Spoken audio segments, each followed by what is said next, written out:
Hello friends, आरोग्यवर्धिनी प्रोग्राममध्ये सर्वांचं स्वागत आहे. फ्रेंड्स, घरच्या घरी जर आपल्याला ब्लीच करता आलं तर किती चांगलं. तर आज मी तुम्हाला घरच्या घरी ब्लीच कसं करायचं हे सांगणार आहे.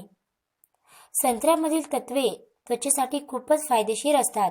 यातील सायट्रिक ॲसिड ब्लीचचेच काम करते. यासाठी संत्र्याच्या रसात थोडी हळद मिक्स करून पॅक तयार करा. हा पॅक चेहऱ्याला लावा आणि कोरड्या झाल्यानंतर धुवून घ्या.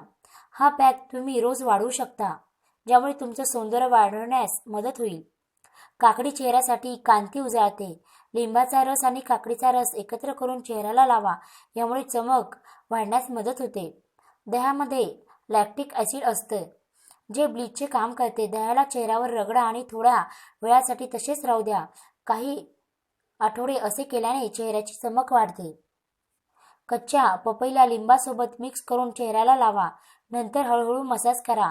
थोड्या वेळानंतर पाण्याने धुवून घ्या. आठवड्यातून हा एकदा पॅक करायला काही हरकत नाही. हळद लावल्याने चेहऱ्यावर ग्लो येतो. यासाठी हळदीला मधासोबत मिक्स करून लावा. कोरडे झाल्यानंतर थंड पाण्याने धुवून घ्या. ह्या होत्या घरच्या घरी ब्लीच करायच्या सिंपल ट्रिक्स. तर फ्रेंड्स, माझा हा व्हिडिओ आवडला असेल तर प्लीज लाईक करा. Friends, please subscribe my channel for more health related videos. तो friend, take care, stay healthy. Thank you for watching.